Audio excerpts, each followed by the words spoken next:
नमस्कार, मैं हूं मनीषा बोंद्रे और आप देख रहे हैं केसरी उजाला न्यूज। नागपुर में आज राष्ट्रवादी कांग्रेस पार्टी की तरफ से मालवंत में हुई छत्रपति शिवाजी महाराज की मूर्ति ढह जाने की दुर्घटनापूर्ण घटना के बाद नागपुर में विरोध प्रदर्शन हो रहा है। राष्ट्रवादी कांग्रेस पार्टी के नेताओं ने छत्रपति शिवाजी महाराज की मूर्ति ढह जाने पर आक्रोश जाहिर किया है और जिनकी नाकामी की वजह से यह हादसा हुआ उनके खिलाफ कार्रवाई की अपील की है। भारत देशामध्ये 3 दिवस पहिले एक फार मोठी दुर्घटना झाली, जी महाराष्ट्रात मालवण या शहरात शिवाजी महाराजांचा पुतळा हा अवधाने क्षतिग्रस्त झाला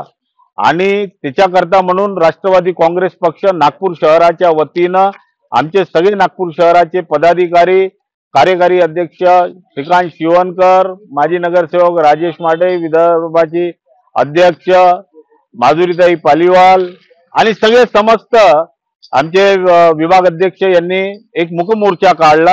आणि त्याच्या मार्फत ते निवेदन आम्ही जिल्हाधिकारी साहेबांना देतो आहे की मुळे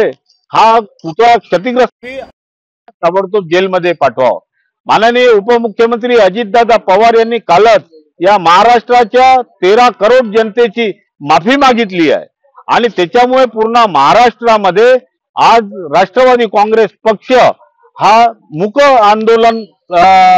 करत आहे की आणि प्रत्येक जिल्ह्यामध्ये निवेदन हे जिल्हाधिकारी साहेबांना देऊन त्याच्यावर कडक कारवाई करावी अशी आमची मागणी आहे।